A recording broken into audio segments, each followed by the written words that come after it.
Hi everyone, welcome back to my new vlog. ಸ್ನೇಹಿತರೆ, ಇವತ್ತಿಗೆ 24th day complete ಆಗ್ತದೆ.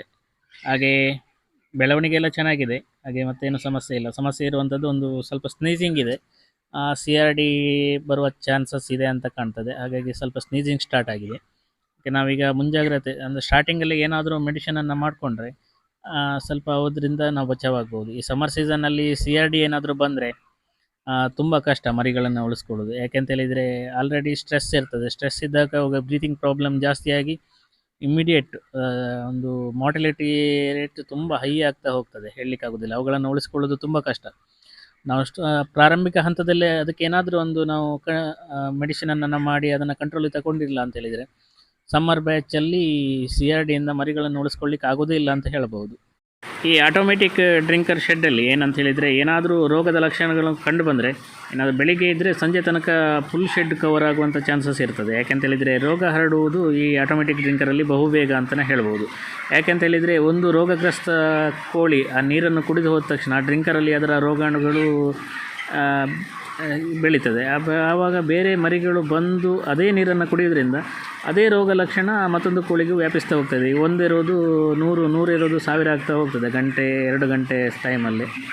ಆದ್ದರಿಂದ ನಾವು ಸ್ವಲ್ಪ ಮುಂಜಾಗ್ರತಾ ಕ್ರಮವಾಗಿ ಏನು ರೋಗ ಸಿಂಪ್ಟಮ್ಸ್ ನಮಗೆ ಗೊತ್ತಾಗ್ತದೆ ತಕ್ಷಣ ನಾವು ಅದಕ್ಕೆ ಏನಾದರೂ ಒಂದು ಕ್ರಮವನ್ನು ಕೈಗೊಳ್ಳಲೇಬೇಕು. ಮೆಡಿಷನ್ ಹಾಕೋದು ಏನಾದರೂ ಒಂದನ್ನು ಮಾಡಬೇಕು.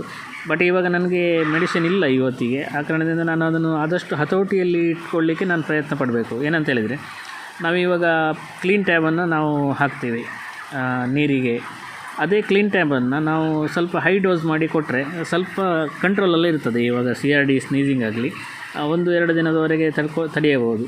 ಆ ಕಾರಣದಿಂದ ನಾವು ಇಲ್ಲಿ 500 ಅಥವಾ 600 ಲೀಟ್ರಿಗೆ ಒಂದು ಕ್ಲೀನ್ ಟ್ಯಾಬ್ ಹಾಕಿದರೆ ಈ ಥರದ ಏನಾದರೂ ಸ್ನೀಸಿಂಗ್ ಅಥವಾ CRD ಸಿಂಪ್ಟಮ್ಸ್ ಕಂಡು ಬಂದಾಗ ಏನು ಮಾಡಬೇಕಂತ ಹೇಳಿದರೆ, ನಾವು ಹಾಕ್ತಕ್ಕಂಥ ಕ್ಲೀನ್ ಟ್ಯಾಬನ್ನು ನಾವು ಸ್ವಲ್ಪ ಡೋಸ್ ಹೈ ಮಾಡಬೇಕು. ಇವಾಗಪ್ಪ ಒಂದು 300 ಲೀಟ್ರಿಗೆ ಒಂದು ಟ್ಯಾಬ್ಲೆಟ್ ಹಾಗೆ ಹಾಕಿದರೆ 1 ದಿನದ ಮಟ್ಟಿಗೆ ಇದನ್ನು ನಾವು ಕಂಟ್ರೋಲಲ್ಲಿ ಇಟ್ಕೊಳ್ಬೋದು ಸಾಧಾರಣವಾಗಿ. ನೆಕ್ಸ್ಟ್ ಡೇಯಿಂದ ನಾವು ಏನಾದರೂ ಅದಕ್ಕೆ ಟ್ರೀಟ್ಮೆಂಟನ್ನು ಕೊಡಲೇಬೇಕು. ಇಲ್ಲ ಅಂತೇಳಿದರೆ ಇದರಿಂದನೇ ಅದು ಕ್ಯೂರ್ ಆಗಲಿಕ್ಕೆ ಸಾಧ್ಯ ಇಲ್ಲ. ಹಾಗೆ ನಾವು ಈ ಆಟೋಮೆಟಿಕ್ ಡ್ರಿಂಕರ್ನವರಾದರೆ ಶೆಡ್ನವರಾದರೆ ಸ್ವಲ್ಪ ದಿನಕ್ಕೆ 1-2 ಸಾರಿ ನೀರು ತೆಗೆಯುವಂಥದ್ದನ್ನು ಮಾಡಿದರೆ ತುಂಬ ಉತ್ತಮ. ಬೆಳಿಗ್ಗೆ ಮತ್ತು ಸಾಯಂಕಾಲ ಮಾಡಲೇಬೇಕು. ಆದಷ್ಟು ಡ್ರಿಂಕರನ್ನು ನಾವು ಸ್ವಚ್ಛವಾಗಿ ಇಟ್ಕೊಂಡ್ರೆ CRDನ ಕಂಟ್ರೋಲ್ ಮಾಡ್ಬೋದು, ಎಲ್ಲವನ್ನು ಕೂಡ ಕಂಟ್ರೋಲ್ ಮಾಡಿ ಇಟ್ಕೊಳ್ಬೋದು. ಬಟ್ ನನಗೆ ಇವತ್ತು ಯಾವುದೇ ಮೆಡಿಷನ್ ಲಭ್ಯ ಇಲ್ಲ ಇವತ್ತಿನ ದಿನಕ್ಕೆ. ಆ ಕಾರಣದಿಂದಾಗಿ ಒಂದು ದಿನ ವೆಯ್ಟ್ ಮಾಡಿ ನಾಳೆ ಕಂಪನಿಯವರು ಸಪ್ಲೈ ಮಾಡ್ತಾರೆ. ಆ ಕಾರಣದಿಂದ ಸ್ಟಾರ್ಟಿಂಗ್ ನಾನು ಯಾವುದೇ ಮೆಡಿಷನನ್ನು ಟ್ರೈ ಮಾಡೋದಿಲ್ಲ. ಅದಕ್ಕೆ ಒಂದು ಸೊಲ್ಯೂಷನ್ ಇದೆ. ಆ ಸೊಲ್ಯೂಷನ್ ಥ್ರೂ ನೋಡೋದು, ಒಂದು 2 ಡೇಸ್ ವಾಚ್ ಮಾಡಿ ಆಮೇಲೆ ಏನಾದರೂ ಆ್ಯಂಟಿಬಯೋಟಿಕ್ ಕೊಡಬೇಕಾದಂಥ ಪರಿಸ್ಥಿತಿ ಬಂದರೆ ಮಾತ್ರ ನಾನು ಆ್ಯಂಟಿಬಯೋಟಿಕನ್ನು ಯೂಸ್ ಮಾಡ್ತೀನಿ. ಇಲ್ಲ ಅಂತೇಳಿದರೆ ನಾನು ಆ್ಯಂಟಿಬಯೋಟಿಕ್ ಯೂಸ್ ಮಾಡಲಿಕ್ಕೆ ಹೋಗೋದಿಲ್ಲ. ಅದರಿಂದನೇ ಕ್ಯೂರ್ ಮಾಡಲಿಕ್ಕೆ ನೋಡ್ತೀನಿ. ಯಾವುದೇ ಆ್ಯಂಟಿಬಯೋಟಿಕ್ ಇಲ್ಲದೆ ಕೂಡ ನಾವು CRDನ ಕಂಟ್ರೋಲ್ ಮಾಡ್ಬೋದು. ಸ್ವಲ್ಪ ಕಷ್ಟ. ತುಂಬ ಈ ಸಮ್ಮರಲ್ಲಿ ಸ್ವಲ್ಪ ನಾವು ಎಕ್ಸ್ಪೆರಿಮೆಂಟ್ ಮಾಡಲಿಕ್ಕೆ ಹೋಗಬಾರ್ದು ಅಂತಲೇ ನಾನು ಹೇಳ್ತೀನಿ. ಯಾಕೆಂತೇಳಿದರೆ ಕಷ್ಟದ ಬ್ಯಾಚ್ ಸಮ್ಮರ್ ಬ್ಯಾಚ್ ಅನ್ನತಕ್ಕಂಥದ್ದು. ಆ ಕಾರಣದಿಂದ ಮಳೆಗಾಲ ಅಥವಾ ಚಳಿಗಾಲದಲ್ಲಿ ಆದರೆ CRD ಆದರೆ ಅಷ್ಟು ದೊಡ್ಡ ಸಮಸ್ಯೆ, ಬೇಗ ಮಾರ್ಟಿಲಿಟಿ ಆಗೋದಿಲ್ಲ, ಸರ್ವೈವ್ ಆಗ್ತವೆ. ಬಟ್ ಸಮ್ಮರಲ್ಲಿ ಸರ್ವೈವ್ ಆಗಲಿಕ್ಕೆ ಸಾಧ್ಯನೇ ಇಲ್ಲ. ಕೋಳಿ ಬೇಗ ಮಾರ್ಟಿಲಿಟಿ ಆಗ್ತದೆ. ಸ್ನೇಹಿತರೆ, ಇದಿಷ್ಟು ಇವತ್ತಿನ ವಿಡಿಯೋ. ಈ ವಿಡಿಯೋ ನಿಮಗೆ ಇಷ್ಟವಾದರೆ ದಯವಿಟ್ಟು ಲೈಕ್ ಮಾಡಿ, ಶೇರ್ ಮಾಡಿ, ಹಾಗೆ ನಿಮ್ಮ ಅನಿಸಿಕೆಗಳನ್ನು ಕಮೆಂಟ್ ಮೂಲಕ ನನಗೆ ತಿಳಿಸಿ ಅಂತ ಹೇಳ್ತಾ ಮುಂದಿನ ಮತ್ತೊಂದು ವಿಡಿಯೋದಲ್ಲಿ ಭೇಟಿಯಾಗೋಣ. ಎಲ್ಲರಿಗೂ ಧನ್ಯವಾದಗಳು.